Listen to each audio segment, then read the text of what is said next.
For decades, priceless classics from Hollywood's golden age were believed to be lost, victims of studio carelessness, film decay, and nitrate fires. Yet against the odds, many of these films have been rediscovered and restored. Credit goes to film historians and archives that refuse to let these treasures vanish. Here are some of the most remarkable comebacks in cinema history. First, Metropolis, 1927. Fritz Lang's Metropolis stands as one of the most influential science fiction films in cinematic history. Produced in Germany during the Weimar Republic era, it was famed for its sprawling, futuristic cityscape, expressionistic set design, and a narrative exploring class division and industrialization.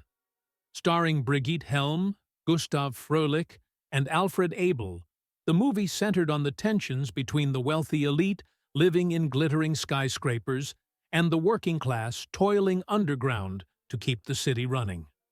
The film's visual grandeur and pioneering special effects, most notably the transformation scene of the Maschinenmensch, robot, cemented its reputation as a masterpiece of early cinema. Metropolis was originally a very long film, around 2.5 hours, but soon after its premiere, it was heavily edited for international distribution. Distributors and studios removed key plot sequences to shorten running time and appeal to wider audiences. As a result, much of the original footage was presumed lost for decades. Scholars and film enthusiasts only had truncated versions available, missing crucial scenes that explained character motivations and major plot points. Then, in 2008, a nearly complete 16mm negative of the original cut was discovered in the archives of the Museo del Cine in Buenos Aires, Argentina. This extraordinary find allowed film preservationists to restore the film closer to Lang's original vision.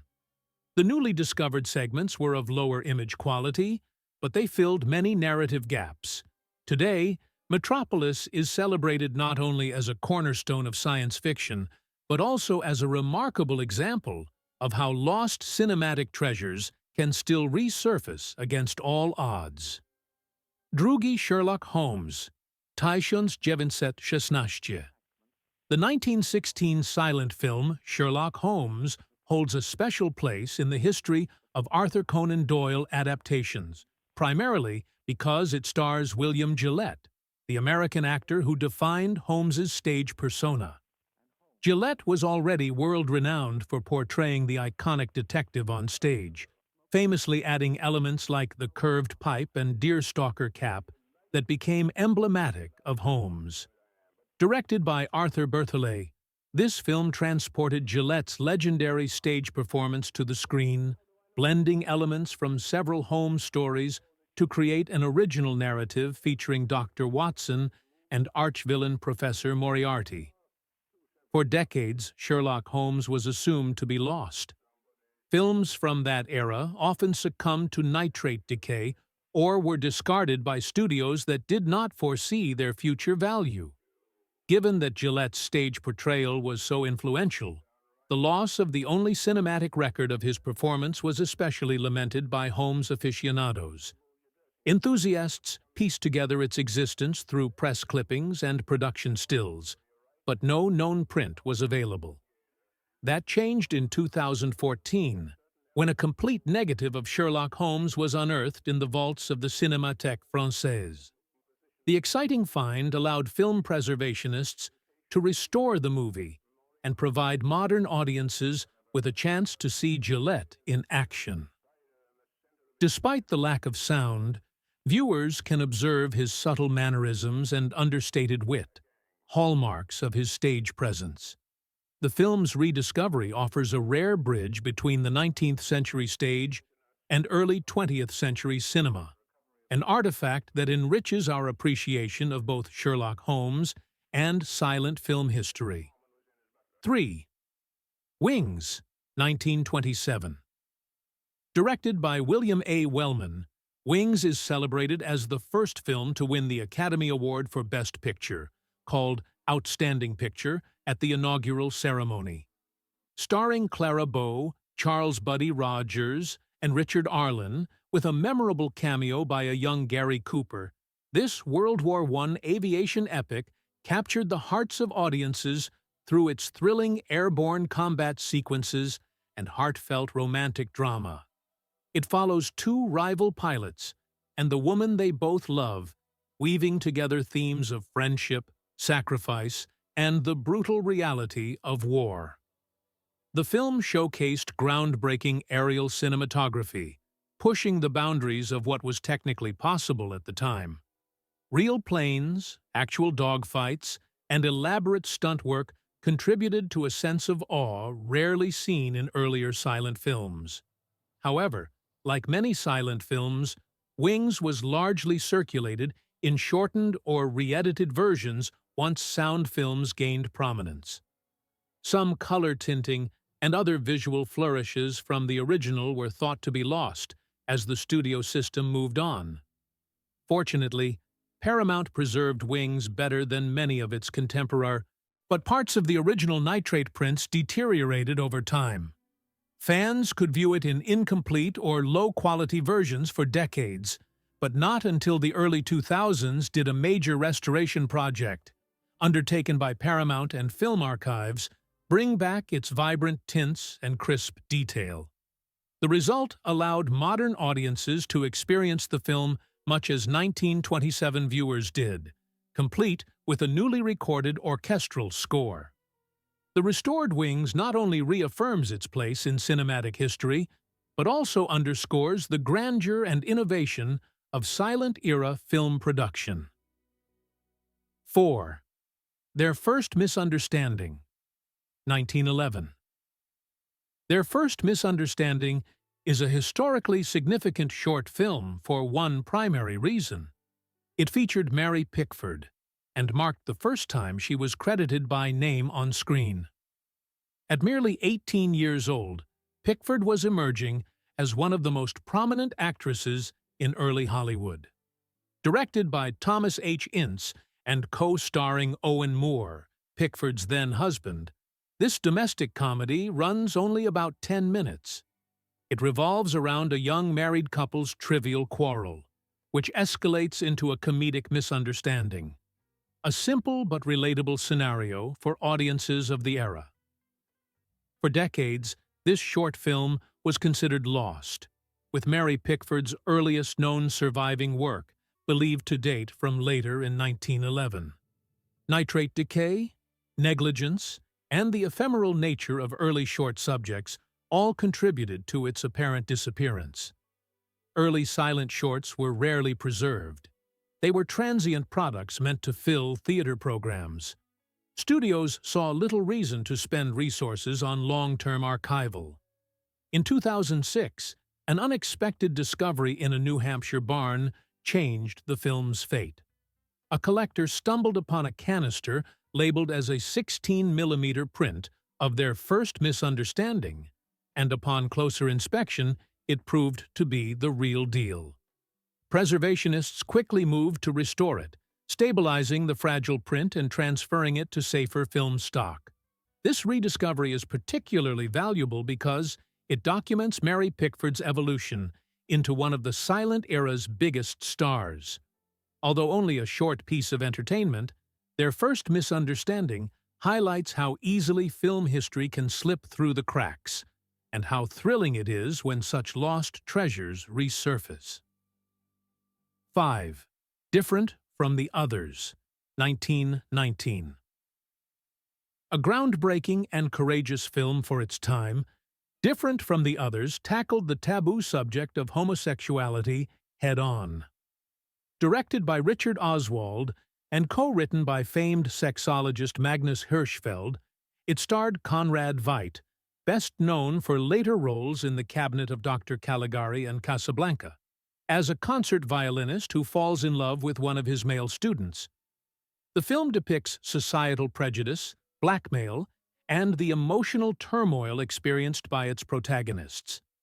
In an era when censorship laws were already tightening in various parts of the world, Different from the Others faced immediate backlash. Many prints were confiscated or destroyed by authorities who deemed its content immoral or subversive.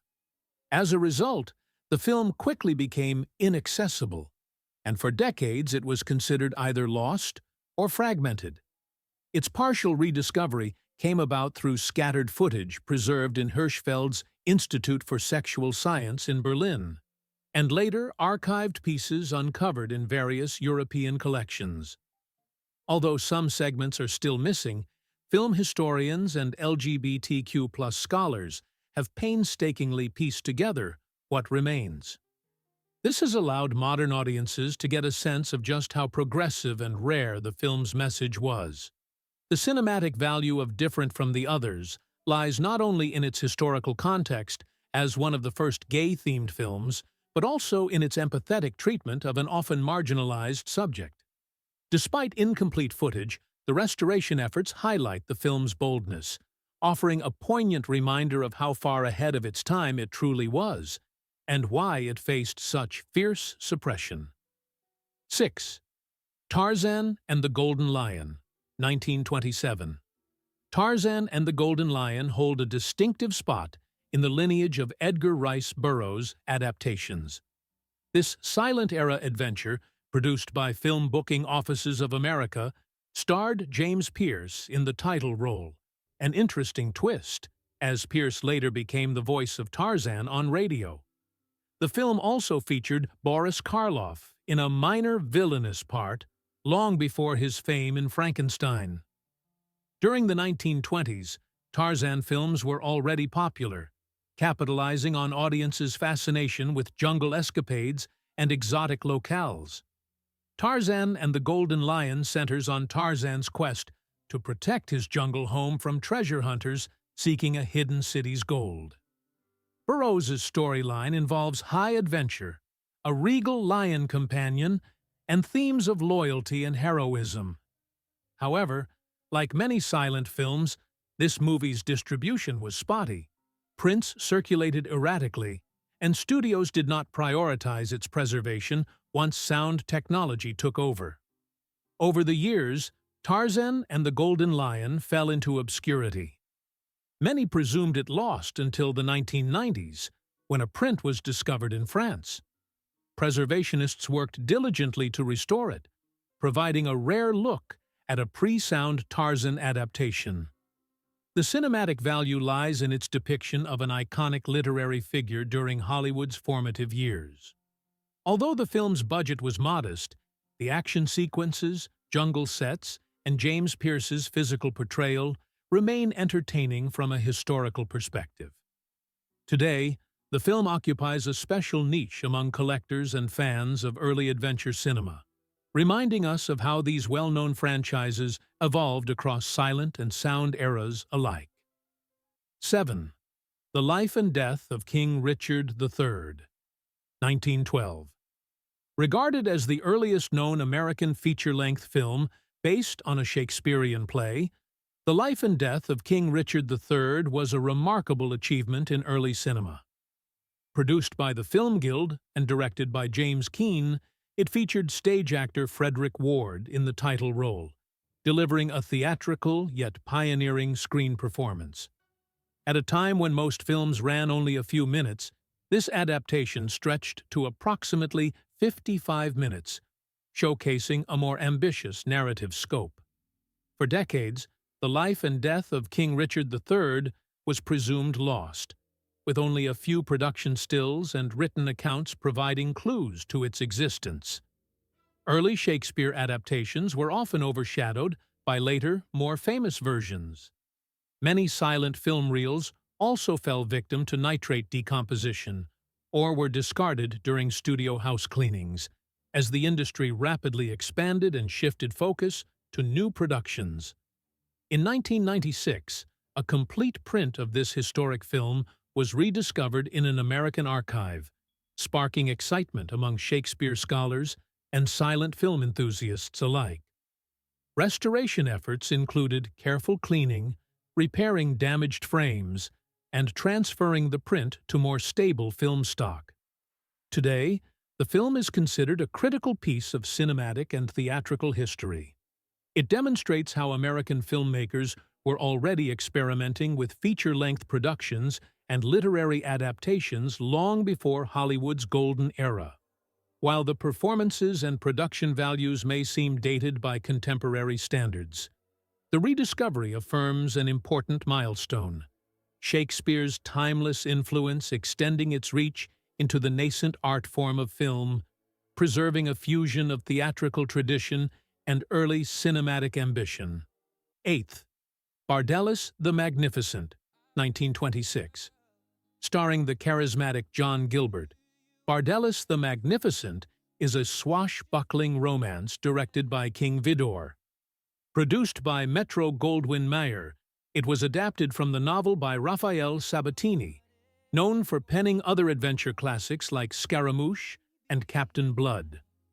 Set in 17th-century France, the plot centers around Gilbert's character, a roguish nobleman who wagers he can woo the virtuous Roxelane de Lavaudan, played by Eleanor Boardman.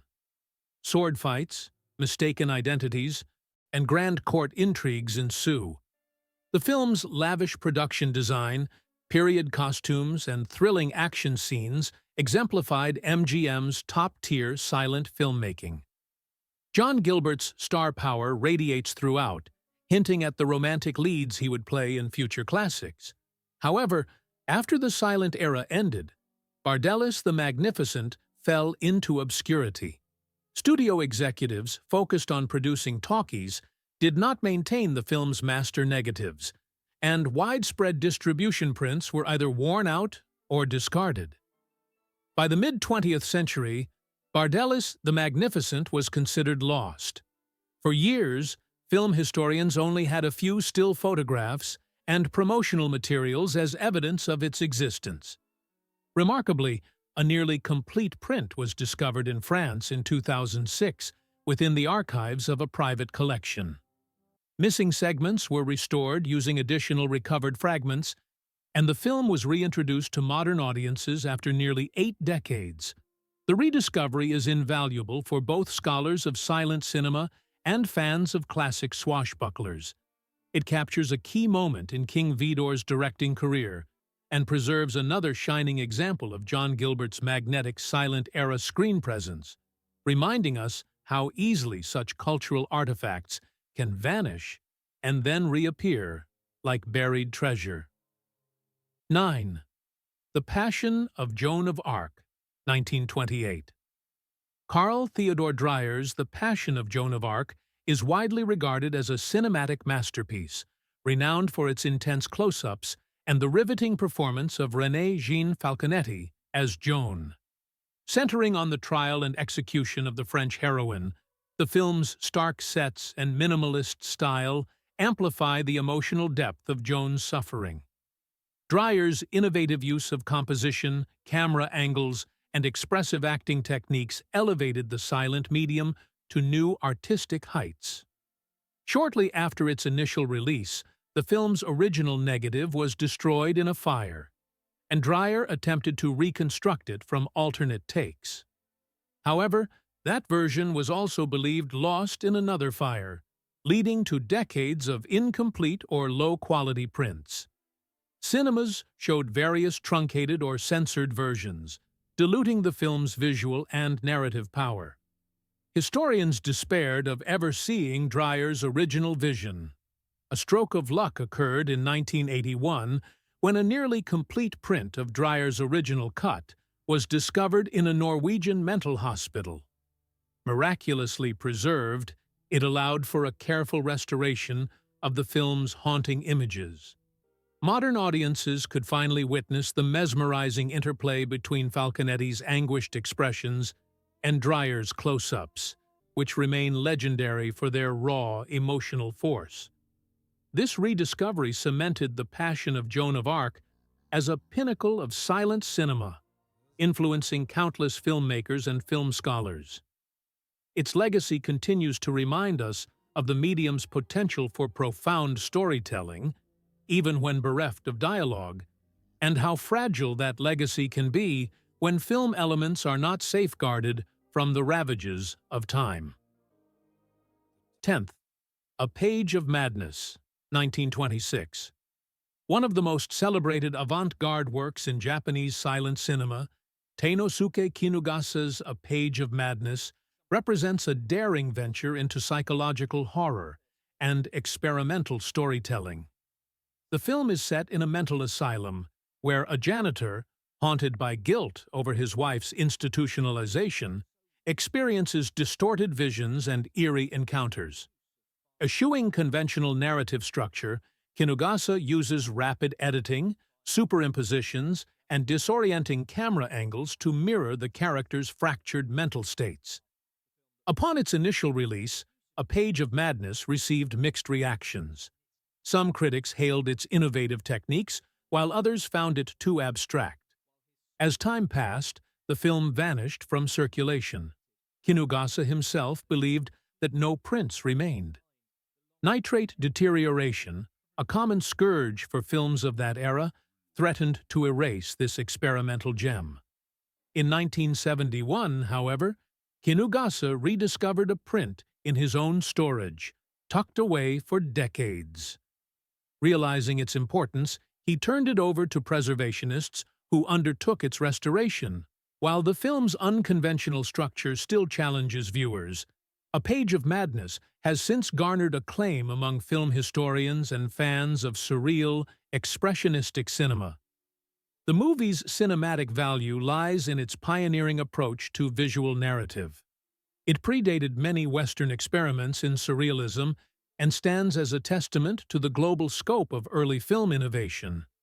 Although it remains somewhat lesser known outside of film circles, A Page of Madness demonstrates that even the most obscure or experimental productions can play a vital role in expanding our understanding of what cinema can achieve, and how crucial it is to protect these works from vanishing entirely. 11. Beyond the Rocks, 1922. Beyond the Rocks was a highly anticipated romance in the silent era, uniting two of Hollywood's biggest icons, Gloria Swanson and Rudolph Valentino, under the direction of Sam Wood. Released in 1922, this opulent melodrama centered on Theodora Fitzgerald, Swanson, a young woman pressured into marrying a wealthy older man, only to fall irrevocably in love with the dashing Lord Bracondale, Valentino. Audiences of the day were captivated by the film's high society settings, lavish costumes, and the palpable on-screen chemistry between its leads, both of whom were at the pinnacle of their stardom. Yet, as with many silent features, Beyond the Rocks fell victim to careless archival practices. Nitrate film, known for its flammability and susceptibility to decay, was often discarded or left to deteriorate once a movie's theatrical run ended. For decades, no known copies survived, depriving fans and historians of a unique glimpse at Valentino and Swanson's only collaboration. It wasn't until 2003 that a Dutch film collector's private archive yielded a nearly complete print of the film. Restoration efforts at the Netherlands Film Museum were swift, allowing the movie to be reintroduced at film festivals and special screenings. The rediscovery was a major coup for silent film enthusiasts. Not only did it bring back a star-powered piece of cinematic history, but it also underscored the importance of global film preservation. Today, Beyond the Rocks stands as both a delightful period romance and a cautionary tale of how easily important cultural artifacts can slip into oblivion. 12. The Battle of the Century, 1927. Laurel and Hardy's The Battle of the Century is legendary among silent film comedies for featuring what many regard as the greatest pie fight in screen history.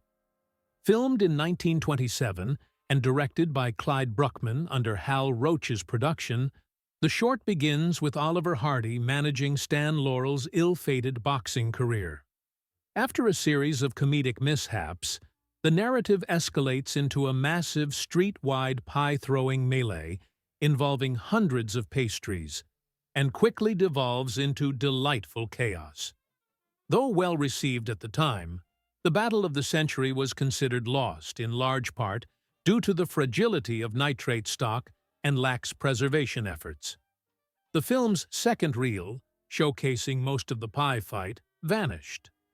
Laurel and Hardy fans spent decades searching for any fragments, hoping that at least a partial copy had survived somewhere. For years, only a severely truncated version existed, hinting at the comedic spectacle that once dazzled audiences. A turning point came in 2015, when film collector John Mersalis uncovered a near-complete second reel within an archive. This incredible find sent ripples of excitement through the community of classic comedy enthusiasts. Preservationists restored and screened the film, allowing modern viewers to appreciate the slapstick genius of Laurel and Hardy in its intended form. Today, the Battle of the Century holds a special place in comedy lore. Its rediscovery reinforces the power of pie-throwing slapstick and reminds us how even the most iconic acts can risk vanishing without dedicated archival work. 13. Upstream, 1927. Before achieving fame for iconic westerns like Stagecoach and The Searchers, director John Ford experimented with various genres in his silent-era career. Upstream is a prime example of his early versatility, an offbeat backstage drama set in a theatrical boarding house. The plot revolves around an egotistical actor aiming for Shakespearean stardom, a sympathetic knife-thrower's assistant, and the ensemble of vaudeville performers who share the building. While not a Western, the film employs Ford's emerging talent for strong character moments, comedic interplay, and distinctive visual flair. For decades, Upstream was deemed lost, one of many casualties of poor archival practices that befell silent films. Studios often discarded older titles or failed to store them in safe conditions, leading to nitrate decay or destruction. Since the movie didn't share the same status as Ford's later masterpieces, it slipped through the cracks of Hollywood's preservation efforts. Researchers could only glean its content from production stills, reviews, and Ford's incomplete filmography. In 2009, archivists in New Zealand made a startling revelation when they uncovered a near-complete copy of Upstream among a cache of overlooked film cans.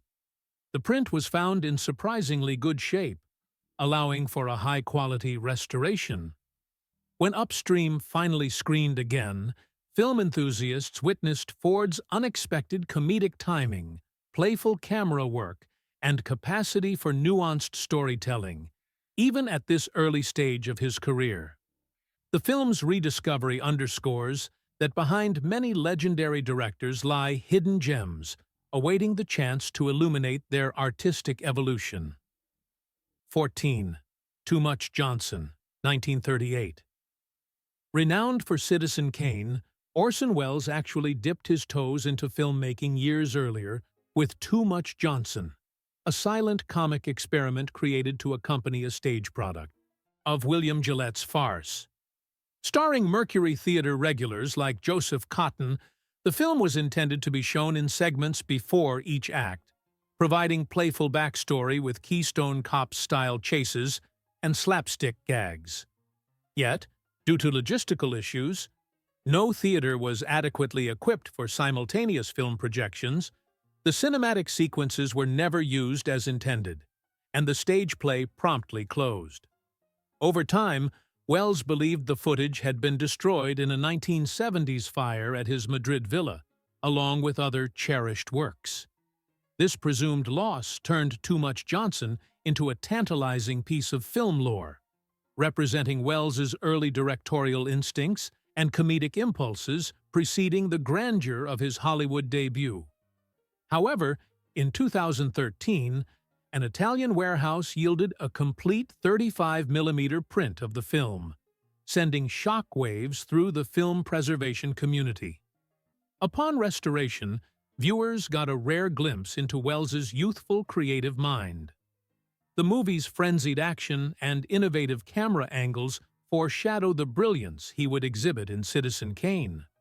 While the film was never fully finished or released as envisioned, Too Much Johnson now stands as a crucial link in Wells's artistic trajectory. Its rediscovery reminds us that behind every famous masterpiece, there can be earlier experiments, sometimes hidden away for decades, that help illuminate a filmmaker's early evolution. 15th Convention City, 1933. Few pre-code films have sparked as much intrigue as Convention City, a brisk, risque comedy produced by Warner Brothers, directed by Archie Mayo.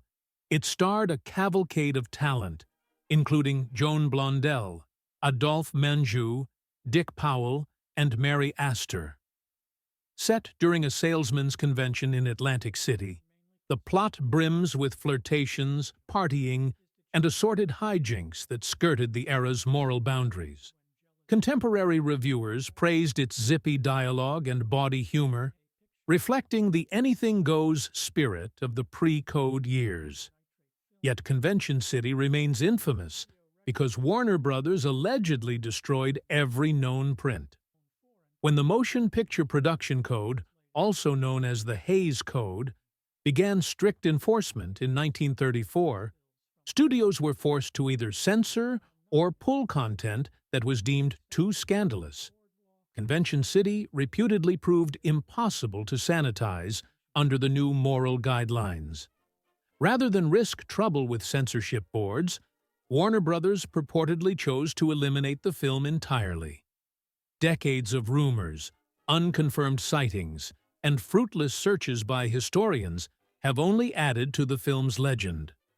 While no print has ever surfaced, production stills and script copies survive, offering tantalizing glimpses of its saucy content. The potential reappearance of Convention City stands as a holy grail for pre-code enthusiasts, symbolizing just how dramatic an impact the Hays Code had in reshaping Hollywood cinema. Whether it truly lies lost in a vault or was indeed incinerated, its place in film lore is secure, a testament to the fragility and volatility of early Hollywood's output. 16. The White Shadow, 1924. Before he became the master of suspense, Alfred Hitchcock honed his craft in Britain's silent film industry. The White Shadow, directed by Graham Cutts, was a formative project for Hitchcock, who contributed as a writer, assistant director, and editor. The film centers around twin sisters, one virtuous and one wayward, both played by Betty Compson.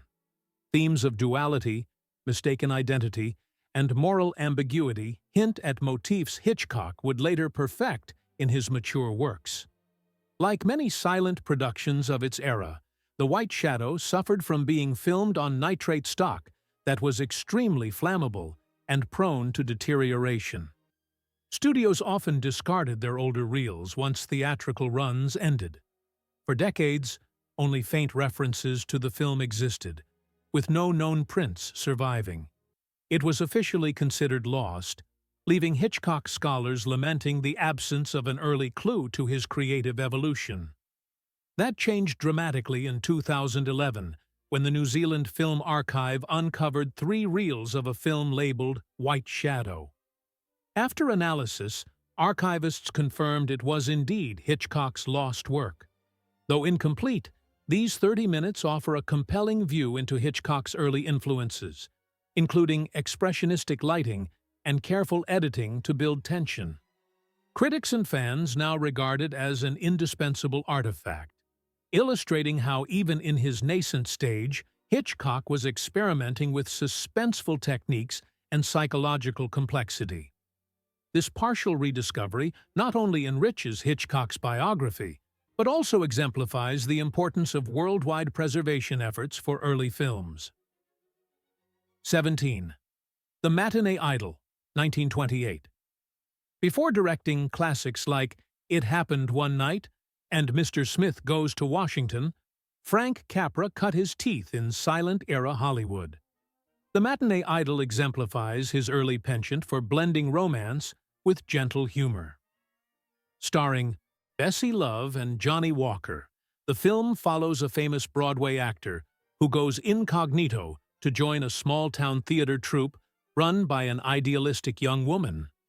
Naturally, comedic misunderstandings and budding affection blossom, showcasing a playful underdog spirit that would define Capra's later triumphs. Unfortunately, the silent era's precarious storage and disposal practices almost erased the Matinee Idol. As studios transitioned to talkies, many silent features were deemed obsolete, their reels often lost or scrapped to salvage silver from the nitrate stock. Consequently, this early Capra effort disappeared from circulation for decades, known only through promotional materials, reviews, and second-hand accounts. In the 1990s, a surprise discovery in a French archive revealed a surviving print of the Matinee Idol. Restoration teams painstakingly cleaned and stabilized the film, allowing new audiences to enjoy Capra's charming, comedic flair. While it lacks the grand moral statements of his later works, the movie brims with the warmth and optimism that would become his trademark. Its rediscovery is invaluable for film scholars, tracing Capra's development from silent storyteller to one of Hollywood's most beloved directors.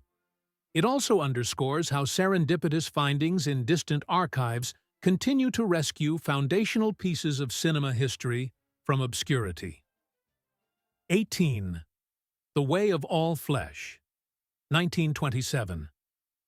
Directed by Victor Fleming and starring the illustrious Emil Jannings, The Way of All Flesh made history at the very first Academy Awards.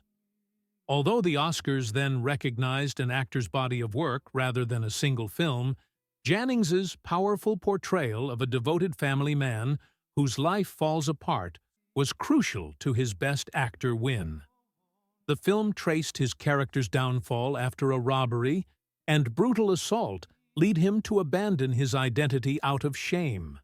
Its deeply emotional narrative tackled themes of sacrifice, redemption, and familial devotion. Despite its early critical acclaim, The Way of All Flesh vanished. Nitrate prints of the film decayed or were discarded, and unlike some silent films that re-emerged through private collections or international archives, no significant fragments have resurfaced. Historians lament the loss, as it leaves a major gap in documenting Emil Jannings's celebrated screen presence. Its absence is especially poignant because the film showcased a turning point in acting styles, moving from theatrical gestures to more nuanced emotional expression. While Jannings's other work, such as The Last Command, offers insights into his talent, The Way of All Flesh remains a pivotal missing piece. Its disappearance serves as a solemn reminder of how ephemeral film can be, even those deemed important enough to win Academy recognition. The persistent hope is that a single print might yet turn up, shining fresh light on an historic performance and a critical link in silent cinema's artistic development. 19. The Godless Girl, 1929. Directed by Cecil B. DeMille during the twilight of the silent era, The Godless Girl probes themes of religious strife, youthful rebellion, and harsh institutional punishment. The story begins in a high school, where an atheist club and a Christian group clash violently, leading to the tragic death of a student. The ringleaders are sent to a brutal reform school, where their views are tested by cruel guards and unforgiving conditions. This bold narrative was noteworthy for its willingness to tackle controversial topics such as atheism and extreme religious conflict. DeMille, typically associated with lavish biblical epics, brought his flair for grand set pieces to the prison riot and fire sequences, lending the film a dramatic intensity characteristic of his work. Yet, as the transition to sound cinema took over, The Godless Girl found itself overshadowed and eventually neglected by a studio system intent on producing talkies. Over time, the original prints deteriorated. By the latter half of the 20th century, the movie was considered partially lost, with only incomplete or heavily degraded segments surviving. Restoration efforts in the 1990s reconstructed as much as possible, though some parts remain missing. Today, The Godless Girl stands as a fascinating relic of DeMille's willingness to explore moral complexity beyond the pageantry of religious epics. It also symbolizes a watershed moment, when silent and sound cinemas converged, and studios often abandoned films caught in the transitional shuffle, unaware of their future historical and artistic worth. 20. Johnstown Flood, 1926. An ambitious disaster drama by director Irving Cummings, Johnstown Flood brought the catastrophic 1889 dam failure to silent-era audiences with an impressive array of large-scale special effects. The film recounts how the dam's collapse unleashed a deadly flood that devastated the Pennsylvania town, killing thousands. Starring George O'Brien as a vigilant engineer and featuring a young Janet Gaynor in a supporting role, it combined personal human stories with the spectacle of nature's wrath, a precursor to later disaster epics. In an era when technical feats were limited, Johnstown Flood showcased elaborate miniatures and practical effects to simulate the colossal wave. Audiences marveled at these sequences, which heightened the film's tension and authenticity. Additionally, Janet Gaynor's involvement predates her success in Seventh Heaven and Sunrise, two roles that propelled her to the first Best Actress Oscar. However, like many silent films, Johnstown Flood faced neglect over the decades. Its nitrate reels were neither duplicated nor stored under proper conditions, leading to deterioration. For a long period, the film was presumed mostly lost, with only minimal fragments appearing in scattered archives. Although those pieces were eventually identified and partially restored, the complete version remains elusive. This missing majority underscores how ephemeral silent-era works can be, even those that once dazzled crowds with state-of-the-art effects. The hunt for additional reels continues, fueled by the hope of one day experiencing the film's dramatic blend of human courage and cinematic spectacle in its entirety.